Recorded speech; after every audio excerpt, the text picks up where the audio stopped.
আসসালামু আলাইকুম ওয়া রাহমাতুল্লাহ। বন্ধুরা, আশা করি সকলেই আল্লাহর অশেষ রহমতে ভালোই আছেন। আমিও আল্লাহর অশেষ মেহেরবানিতে ভালো আছি। বন্ধুরা, ইসলাম অনলাইন একাডেমির পক্ষ থেকে অনেকদিন পর মাইক্রোসফট ওয়ার্ড রিবন ভিত্তিক ধারাবাহিক টিউটোরিয়ালের নতুন আরেকটি টিউটোরিয়াল নিয়ে হাজির হয়েছি আমি মোহাম্মদ নুরুল ইসলাম। বন্ধুরা, বিগত পর্বগুলোতে আমরা মাইক্রোসফট ওয়ার্ডের এই যে ফাইল থেকে হোম, ইনসার্ট, এইভাবে পর্যায়ক্রমে আমরা এই ভিউ রিবন বা ট্যাব পর্যন্ত প্রত্যেকটি রিবনের প্রত্যেকটি অপশন পর্যায়ক্রমে আলোচনা করেছি। পূর্বের টিউটোরিয়ালগুলো যারা দেখেননি তারা কিন্তু এটা কিছু বুঝবেন না। তো যারা প্রথম থেকেই এমএস ওয়ার্ড শিখতে চান তারা কি করবেন, তারা ইউটিউব থাকা অবস্থায় এই সার্চ বক্সে লিখবেন ইসলাম অনলাইন একাডেমি। তো লেখার পর এন্টার প্রেস করলে আমার ছবি সহ একটি লোগো দেখতে পাবেন। এখানে আপনি ক্লিক করে আমার চ্যানেলে প্রবেশ করবেন। তো এখানে আপলোডস, এখানে ক্লিক করলে আমি এই পর্যন্ত যতগুলো টিউটোরিয়াল আপলোড করেছি তার সবগুলো টিউটোরিয়াল কিন্তু এখানে দেখতে পাবেন। এই প্লে লিস্টের এখানে ক্লিক করবেন। এখানে প্লে লিস্টে ক্লিক করলে আপনি যে প্রোগ্রাম শিখতে চান তার প্রত্যেকটি প্রোগ্রামের দেখুন এখানে ভিন্ন ভিন্ন প্লে লিস্ট তৈরি করা আছে। তো যারা এখানে প্রথম থেকে যারা শুরু করতে চান মাইক্রোসফট ওয়ার্ড, তারা দেখুন এই যে এখানে সবগুলো এই পর্যন্ত মাইক্রোসফট ওয়ার্ডের 22টি টিউটোরিয়াল রয়েছে, সেটি কিন্তু এই প্লে লিস্টের এখানে দেখতে পাবেন। তো এখান থেকে আপনি যে বিষয়ে শিখতে চান সেই বিষয়ে প্লে লিস্ট সেখানে দেখতে পাবেন। সেখান থেকে ক্লিক করলে ওই বিষয়ের সবগুলো টিউটোরিয়াল একসাথে দেখতে পাবেন। তো আজ আমি যে বিষয় নিয়ে আলোচনা করব তা হলো এই ভিউ রিবনের একটি অপশন বাদ রয়ে গেছিল, সেটা হচ্ছে ম্যাক্রোস। এই ম্যাক্রোস অপশন নিয়ে আলোচনা করব। তো বন্ধুরা, এই ম্যাক্রো কি? ম্যাক্রো হচ্ছে একাধিক কমান্ড রেকর্ড করার মাধ্যমে একটি কমান্ডে রূপান্তর করে যে অ্যাকশন তৈরি করা হয় বা কাজ করা হয় সেটি হচ্ছে ম্যাক্রো।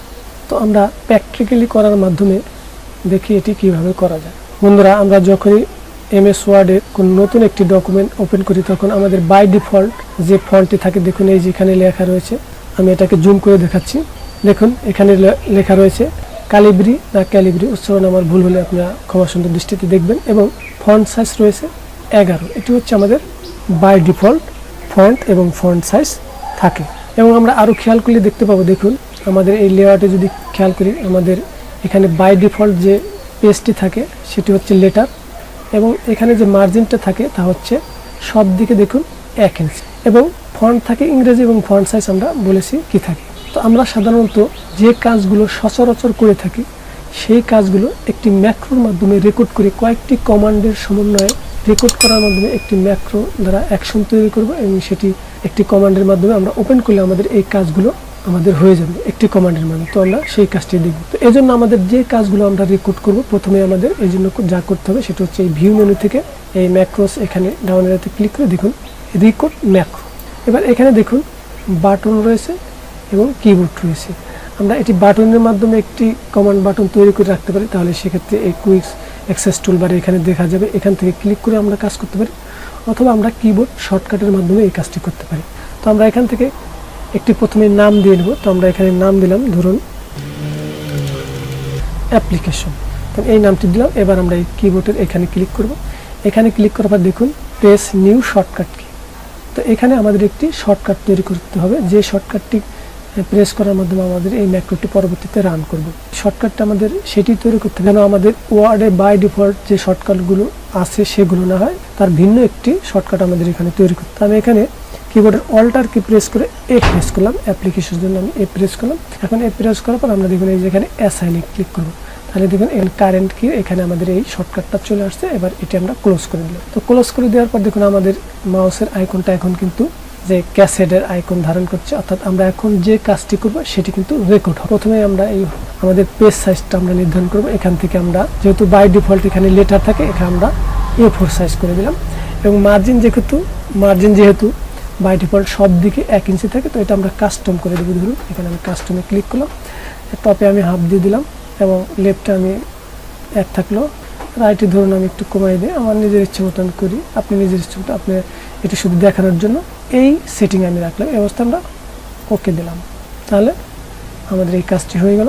এবার আমাদের ফন্ট নির্ধারণ করব। তো ফন্ট আমরা বাই ডিফল্ট ইংলিশ থাকে, আমরা এখান থেকে ছোট এমজি যে ফন্টটি রয়েছে সেটি সিলেক্ট করলাম, এবং এখান থেকে আমরা 14 ফন্ট করে দিলাম। তো এবার আমি বাংলায় কিছু লিখবো, আমি লেখার পর আপনাদের সামনে আসছি।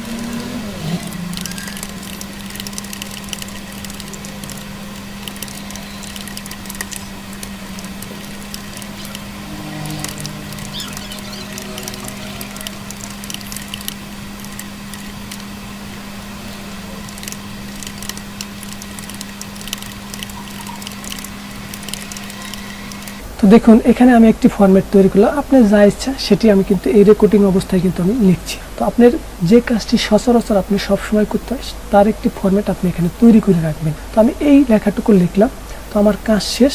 এবার আমরা এতক্ষণ যে কাজগুলো রেকর্ড করছি সেটি আমরা এখন এই রেকর্ডটা স্টপ করে দেবো। এই জন্য আমরা পুনরায় এই ভিউ ট্যাবে ক্লিক করে ম্যাক্রোস এখানে ক্লিক করলাম, এখান থেকে দেখুন এই যে স্টপ রেকর্ডিং, এটিকে আমরা ক্লিক। তো আমাদের কিন্তু কাজ শেষ। এখন আমরা এই পর্যন্ত যতগুলো কাজ করছি, কমান্ড দিয়েছি, আমাদের ফন্ট সাইজ যা করছি সব কিছু আমাদের রেকর্ড হয়ে গেছে। এবার দেখুন এটাকে আমরা যদি প্রুভ করতে চাই তাহলে আমরা এটাকে ডিলিট করে দিই, আমরা সেভ করলাম না, বা এই ফাইলটাই পুরো ডিলিট করে দিই।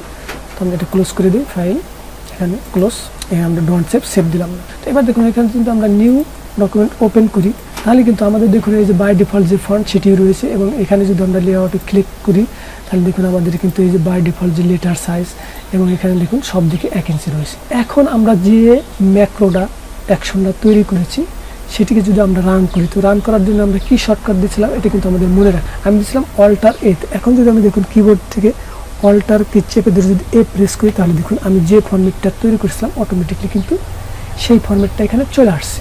এবং এখানে দেখুন যে ফন্ট দিয়েছিলাম সেই ফন্ট আছে, দেখুন এই যে 14, এবং এখানে দেখুন এই যে আমরা লেআউট থেকে যে সাইজ দিয়েছিলাম এখন দেখুন আমাদের কিন্তু এই A4 সাইজ আছে, এবং এখানে মার্জিন দেখুন আমাদের টপে হাফ দিয়েছিলাম, এবং সব এখানে রাইট পাশে 0.8 রাখছিলাম, এবং বটমে 1, সব কিছুই কিন্তু ঠিক আছে। এবার আমরা এটিকে আবার ডিলিট করে দিলাম। তো পুনরায় যদি আমরা কিবোর্ড থেকে অল্টার এ প্রেস করি তাহলে দেখুন আমাদের এই ফরম্যাট অনুরূপ কিন্তু এখান থেকে আপনি এডিট করে নেবেন।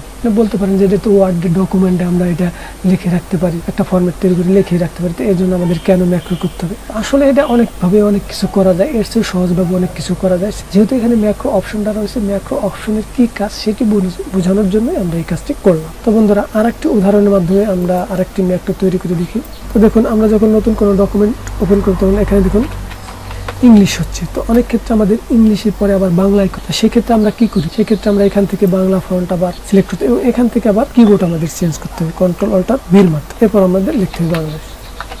তো আমরা এই কাজটি এর একটি ম্যাক্রো করবো, অর্থাৎ যেন আমরা এই ম্যাক্রোটা রান করলে অটোমেটিকলি ফন্টটা চেঞ্জ হবে, সে ধরনের একটি ম্যাক্রো যদি আমরা তৈরি করতে চাই সেক্ষেত্রে আমরা কি করবো, যেহেতু আরেকটি ম্যাক্রো তৈরি করবো এই জন্য পুনরায় আমরা এই ভিউ ট্যাবে ক্লিক করবো। ভিউ ট্যাবে ক্লিক করার পর আমরা এখান থেকে ম্যাক্রো রেকর্ড ম্যাক্রোতে ক্লিক করবেন। এবার আমরা দেখুন একটা বাটনের মাধ্যমে দেখাই, তো যেহেতু কিবোর্ডের মাধ্যমে আমরা একটু দেখিয়েছি, এবার আমরা বাটনের মাধ্যমে তৈরি করে দেয়। তো এখানে বাটনে ক্লিক করলাম, তো বাটনে ক্লিক করলে দেখুন এই যে এখানে নর্মাল এই নিচের এটা আমরা সিলেক্ট করার পর অ্যাডে ক্লিক করবো। অ্যাডে ক্লিক করে দেখুন এই পাশে যে আইকনটা, এই আইকনটা আমরা চেঞ্জ করতে পারি এই মডিফাইয়ের মাধ্যমে। তো মডিফাই গেলাম, এখান থেকে আপনি যে কোনো একটা আইকন দিয়ে দিবেন, এখান থেকে আপনি পছন্দ মতো একটা আইকন দিয়ে দেন। তো আমি এই আইকনটা দিয়ে এবার ওকে দিলাম। এবার কিন্তু আমরা ম্যাক্রো একটি নাম দিই, কারণ এখানে বাই ডিফল্ট ম্যাক্রো 1 নামে থাকবে। এবার দেখুন আমাদের এই যে রেকর্ড হচ্ছে। এবার আমরা যে কাজটি করতে চাই যে আমাদের লেখলে যেন বাংলায় লেখা, এই জন্য আমাদের কি করতে হবে, এই জন্য আমাদের যে কাজটি করতে হবে এই হোমে সিলেক্ট করার পর এখান থেকে আমাদের বাংলা একটি ফন্ট সিলেক্ট করতে হবে। আমরা এই বাংলা ফন্টটি সিলেক্ট করলাম। এবার আমাদের কাজ শেষ। সিলেক্ট করার পর আমরা আবার পুনরায় ভিউ থেকে আমরা এটা রেকর্ড করে দেবো, বন্ধ করে দেবো, স্টপ রেকর্ডিং এ ক্লিক, তাহলে আমাদের কাজ শেষ। এবার আমরা যদি একটু নতুন ফাইল ওপেন করি তাহলে দেখুন আমরা এখন কিন্তু এটা কিবোর্ডের মাধ্যমে করি, আমরা কি করছি, আমরা কিন্তু এই যে এখান থেকে করছি, এখানে বাটন তৈরি করছি। এই ক্ষেত্রে আমরা এই বাটনে ক্লিক করলে দেখুন আমাদের এখানে কিন্তু এখন বাংলায় লেখা হবে। দেখুন আমি এই যে লিখছি সরে আমার। এভাবে আপনি ইংলিশেও তৈরি করতে, ম্যাক্রোর মাধ্যমে আমরা বিভিন্ন ধরনের এটাকে অ্যাকশন তৈরি করে রাখতে পারি। তো আমি দুটি উদাহরণের মাধ্যমে আপনাদের দেখলাম। তো এবার আসুন এই যে এই ম্যাক্রোটা আমরা যদি আমাদের ডিলিট করে দিতে হয় তাহলে সেক্ষেত্রে আমরা দেখুন এই ভিউ থেকে এই ম্যাক্রো ক্লিক করবো। তো আমরা দেখুন এই যে ভিউ ম্যাক্রো এখান থেকে ক্লিক করবো, এখানে দেখুন আমরা যে অ্যাপ্লিকেশন যে নামটা দিয়েছিলাম সেটা এখানে দেখতে পাবো। এখান থেকে এটি সিলেক্ট করে আমরা ডিলিট করে দিলে ডিলিট হয়ে যাবে। তো আমি ডিলিট করলাম। আপনারা নিজেরাই অনেক তৈরি করে দেখবেন, তাহলেই বুঝতে পারবেন। তো বন্ধুরা ভিডিওটি ভালো লাগলে লাইক করুন, কমেন্ট করুন এবং শেয়ার করে বন্ধুদের দেখার সুযোগ করে দিন। আর যারা এখনো আমার চ্যানেলটি সাবস্ক্রাইব করেনি তারা ভিডিওর নিচে লাল সাবস্ক্রাইব বাটনে ক্লিক করে চ্যানেলটি সাবস্ক্রাইব করুন এবং পাশে থাকা বেল আইকনে ক্লিক করে নোটিফিকেশন অল করে দিন, তাহলে আমি যখনই নতুন কোনো ভিডিও আপলোড করব আপনি এর নোটিফিকেশন পেয়ে যাবেন। ইনশাআল্লাহ পরবর্তী টিউটোরিয়ালে কথা বলবো অন্য কোনো বিষয় নিয়ে। এতক্ষণ পাশে থাকার জন্য ধন্যবাদ। আল্লাহ হাফেজ।